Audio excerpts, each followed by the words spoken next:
We are officially closer to the end of the preseason than the beginning. Real, actual football is finally almost in our lives on a daily basis. Technically speaking, we already have various types of football going on with the college season here as well, but the NFL is king and has constantly been reminding us of that as of late with all the headlines that are storming through the place.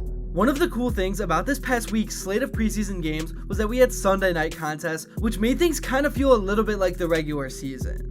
While the Saints and the San Francisco 49ers drew the Fox broadcast and a bit of a bigger feel, NFL Network was airing the matchup between the Denver Broncos and Green Bay Packers. And me personally, I like watching the teams with the up-and-coming QBs, and I think it's safe to say that Bo Nix has been performing better than expected. And if we are completely honest with ourselves, I think many of us thought that the Broncos reached in a massive way to get Bo Nix. Like, some people even had him falling to the second round. In this video, I'm going to be covering everything Broncos. I'm going to talk about the recent win over the Packers and what's been going on in training camp. But before I begin, I would really appreciate it if you would drop a like and subscribe. It only takes 5 seconds, plus you can always change your mind. Alright, so where do I even start? I guess with safety Javonte Smith. I think that he's had a couple of good weeks now stacked together, and when you look at that safety position, of course, the loss of Justin Simmons early in the offseason hurt Broncos Country a little bit, but then with a surprising move to cut Caden Stearns, I know a lot of people were out. To me, it seems like the Broncos want the depth guys to play on special teams. Sean Payton has given a lot of indications that he has faith in the young depth. And the results of the last couple of weeks tend to show that. Javonte Smith's ascension over the last couple of weeks, in my opinion, has been significant. Everyone was talking so much about Devin Key and Skinner. Devin Key, in my opinion, has solidified himself as the team's third safety behind Brandon Jones and PJ Locke.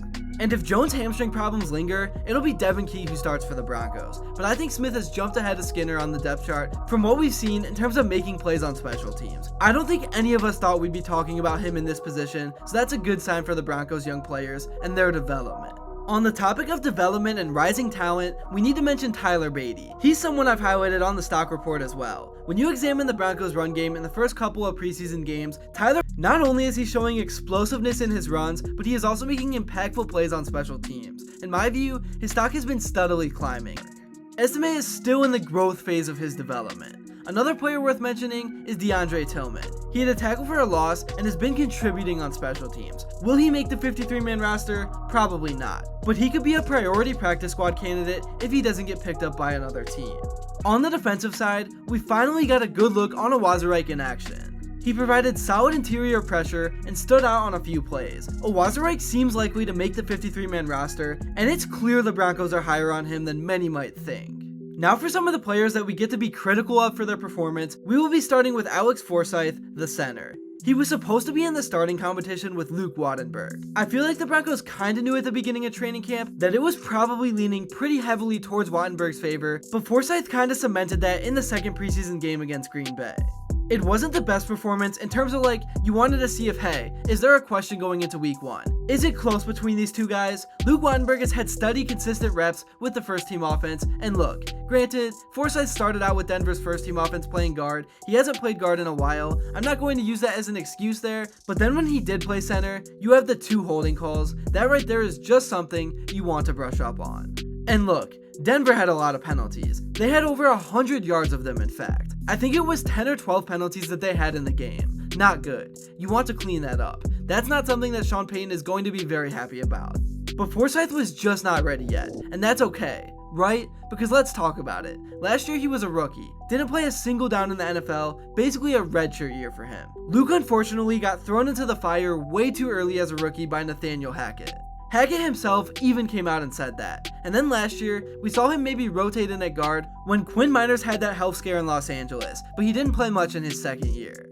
I think that Denver likes Alex. He's a high IQ football player. Maybe he can get a little stronger in certain areas. That's something that he can continue to develop on, and he'll be a backup this year for the Broncos at center. So I'm not necessarily worried about that. I think the times I've seen him at center, the snap always gets to the quarterback. That's the number one thing, right? The other things you can work on and adjust. So while it is stocked down for him, there's still room for him to grow. And it's not necessarily the worst thing that he's not named the starter for the Broncos here, at least at the center position.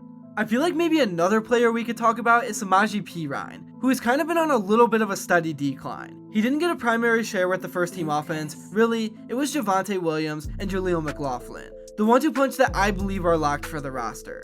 So Samaji's kind of, I think, trending downward, to where now it kind of seems like all signs appear that he will either be released or traded before the roster cutdown even happens. And the Broncos can save $3 million by trading or cutting him. So I think that's super helpful when you're talking about the salary cap and having alternatives at the running back position. And Perine did great work last year in terms of being that receiving back 2-minute drill at the end of the first half, at the end of game situations type of guy. Now moving on to Bo Nix, let's talk about him. Because with how insignificant the preseason can be sometimes, he's the guy that all the eyes have been on. Literally, Colin Cowherd declared him as the best QB in the 2024 NFL Draft. Just insane. This is what he had to say. Are you watching this kid? He is tearing it up. I know what you're saying, Colin. You can't judge the preseason. Time out. Time out. You gonna tell me, all you fanboys for Dak Prescott, after one preseason game, you were like, get Tony Romo out of here. Remember that game at the Coliseum in LA? You literally made a decision, Super Bowls to follow. I do think you can see overwhelmed very quickly. The Broncos offense really moves when Nix is at quarterback. It did in the preseason opener, and it did again Sunday night. Nix hasn't had ridiculous highlight passes downfield like Caleb Williams this preseason, but he has made the right decisions often and looked to be in the type of rhythm that Sean Payton loves to see from his quarterback. He played into the second quarter last Sunday, completing 8 of 9 passes for 80 yards and a touchdown for a robust 140.7 passer rating. After that, it would make no sense for the Broncos to start Jarrett Stidham over Nix. That's really all I have to say for this video. Thank you all so much if you made it to this point, and if you enjoyed and haven't yet, I would really appreciate it if you would drop a like and subscribe, because your support truly means the world. Also, let me know what you would like to see next, and how you've been feeling about Nix from what you've seen. And until then, I will see you all later.